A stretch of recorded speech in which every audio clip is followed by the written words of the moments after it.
It's a turning point for global capital flows and fiscal stability. In a symbolic yet deeply revealing shift, Japan has officially lost its position as the world's largest creditor nation, a title that it held for 34 consecutive years.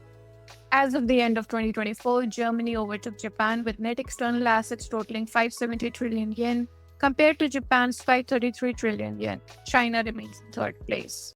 This development comes not because Japan's assets have declined.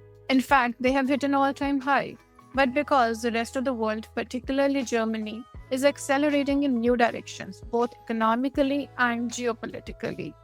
But the timing is very crucial. This change coincides with the rising long-term borrowing costs globally and an intensifying scrutiny of how sustainable the post-2008 era of government debt accumulation really is. Let's talk about Japan's transformation: more assets and less liquidity.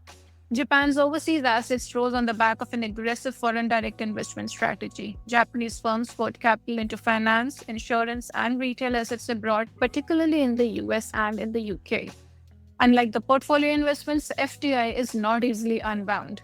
Japanese investors just can't sell off these positions in times of stress. This structural shift points to a longer-term realignment in how Japanese capital flows.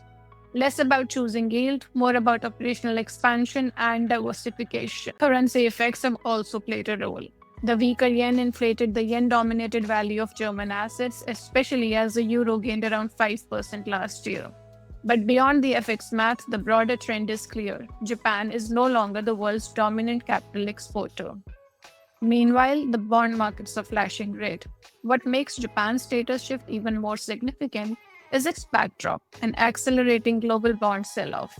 In US, the 30-year Treasury yields touched 5.15%, flirting with levels last seen in 2007.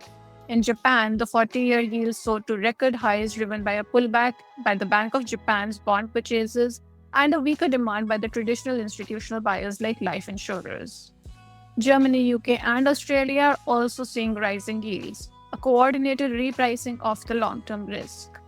Governments are now facing a stark new reality. A world of near-zero borrowing costs is over. Investors are demanding higher premiums to absorb the fiscal overhang created by years of stimulus, tax cuts, and underfunded social systems. As one strategist rightly said, bonds are beginning to signal that something is not okay in paradise.